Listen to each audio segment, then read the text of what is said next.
अब देखो ये एक्सरसाइज 11.3 में एग्जाम्पल नंबर 22 है, एग्जाम्पल नंबर 21 तक हमने कर लिए हैं।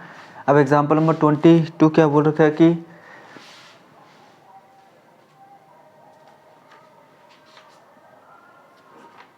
Find the angle between two planes. अब दो प्लेन के बीच में एंगल फाइंड करना है हमें, ठीक है। अब पहले ये बताओ कि जैसे हमें लाइन के बीच में एंगल फाइंड करना था, हमें लाइन के बीच में एंगल फाइंड करना था, तो हमने किसके बीच में एंगल फाइंड किया था बताओ? इसके बीच में फाइंड किया था एंगल लाइन वाले में,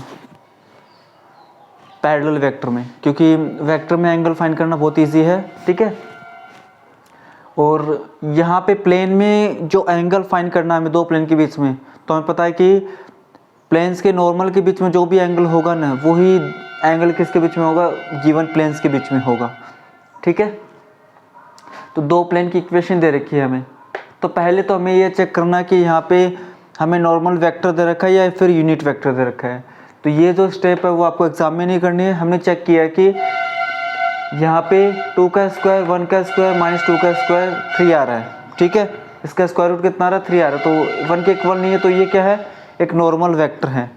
और यहाँ पे भी 1 के इक्वल नहीं आ रहा, तो ये भी क्या है? एक नॉर्मल वेक्टर है।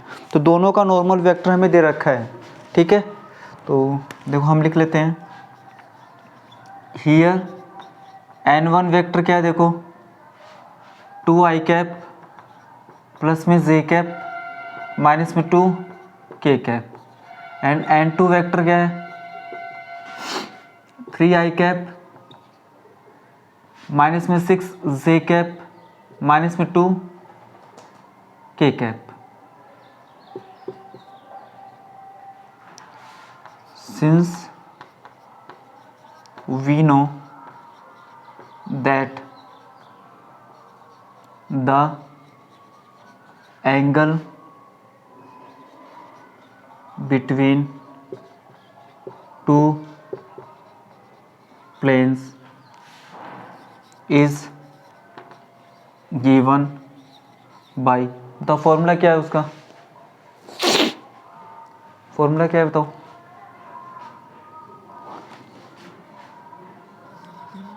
cos theta is equal to magnitude of n1 vector dot n2 vector upon में n1 वेक्टर का मैग्नीट्यूड इंटू में n2 वेक्टर का मैग्नीट्यूड। ये इक्वेशन नंबर 1। नाउ हमें डॉट चाहिए, तो n1 vector dot n2 vector, तो देखो ये क्या हो जाएगा?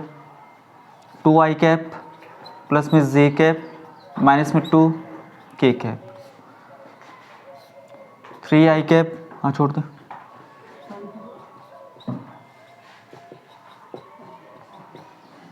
It implies n1 vector dot n2 vector, 2 3 सा 6 प्लस में प्लस माइनस माइनस में 6 माइनस माइनस प्लस का 4, तो बताओ 4 आएगा नहीं आएगा? ये equation number 2। Also n1 vector का मैग्नीट्यूड वो हमने पहले ही फाइंड कर रखा है, लेकिन हमें ये स्टेप एग्जाम में नहीं करनी है, ठीक है ना। तो हम इसको वापस से कर देते हैं। तो 2 का स्क्वायर प्लस 1 का स्क्वायर प्लस -2 का whole square is equal to 4 plus 1 plus 4, तो इट इम्प्लाइज n1 वेक्टर का मैग्नीट्यूड कितना आ गया? देखो √9 3 यूनिट्स। ये equation number 3।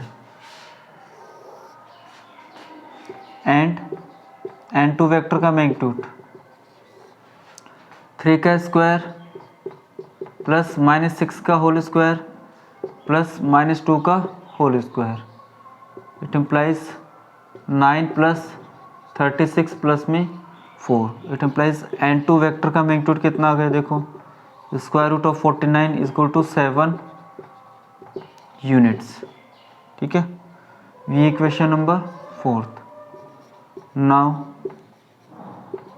Using equation 2nd, 3rd and 4th in equation 1 we get, तो तो क्या हो जाएगा देखो, cos theta is equal to magnitude of n1 dot n2 कितना आ रहा है 4 आ रहा है अपॉन में 3 इंटू में 7 तो 4 अपॉन में 21 तो implies theta is equal to क्या गया कोस इनवर्स 4/21 देयरफॉर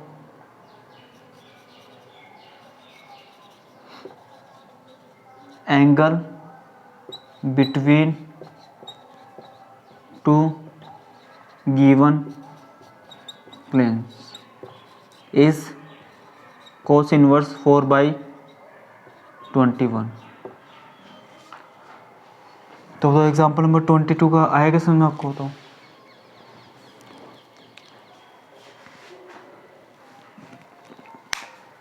ठीक है।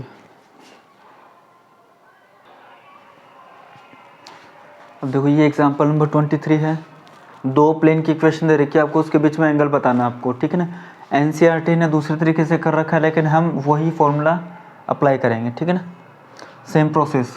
तो यहाँ पे हमने देख लिया कि इसका स्क्वायर रूट है, ठीक है ना, वो भी 1 के इक्वल नहीं है, ठीक है, इसका स्क्वायर रूट है वो भी 1 के इक्वल नहीं है, तो दोनों क्या है नॉर्मल वेक्टर है। तो पहला नॉर्मल वेक्टर क्या है देखो 3i कैप, पहला नॉर्मल वेक्टर क्या है 3i कैप माइनस में 6j कैप प्लस में 2k कैप, ये 2i cap plus 2j cap minus में 2k कैप, ठीक है। एंगल बिटवीन टू प्लेन्स इस तरीके से दिया जाता है, ठीक है। नाउ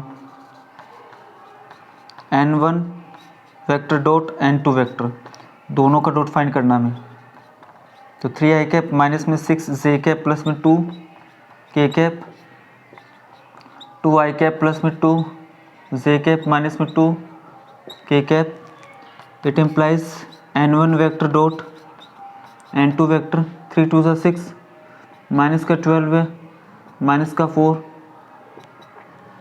ठीक है, तो माइनस का 10 आ गया ये equation number second. Also n1 vector का मैग्नीट्यूड तो 3 का स्क्वायर प्लस में माइनस 6 का स्क्वायर प्लस में 2 का square is equal two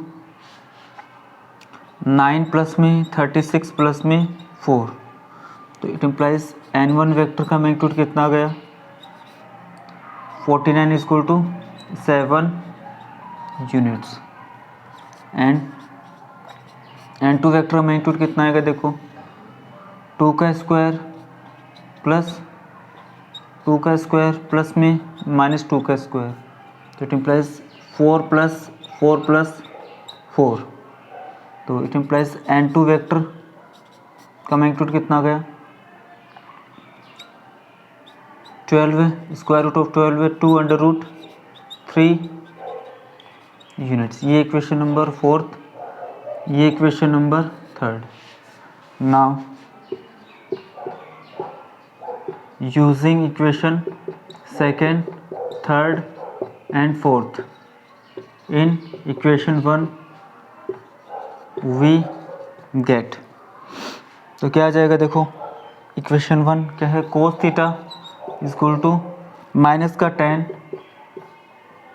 upon में 7 इंटू में 2 अंडर रूट 3, तो 5, तो ये आ जाएगा 5 अपॉन में 7 अंडर रूट 3। अब बताओ इसको आगे सोल्व कर रखा है क्या, इसको रेशनलाइज कर रखा है ना, तो हम क्या करेंगे multiply numerator and denominator by under root 3 in RHS, we get cos theta is equal to कितना आ जाएगा 5 अंडर रूट 3 अपॉन में 7 अंडर रूट 3 इंटू में अंडर रूट 3, तो ये आ जाएगा 5 अंडर रूट 3 अपॉन में 7 इंटू में 3, इट इम्प्लाइज थीटा की वैल्यू कितनी आ जाएगी cos inverse 5 under root 3 upon में 21। देयरफॉर एंगल बिटवीन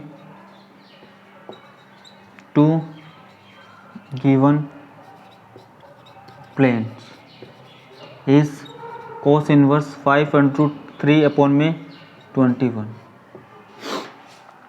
तो एग्जाम्पल नंबर 23 भी आएगा समझ में आपको।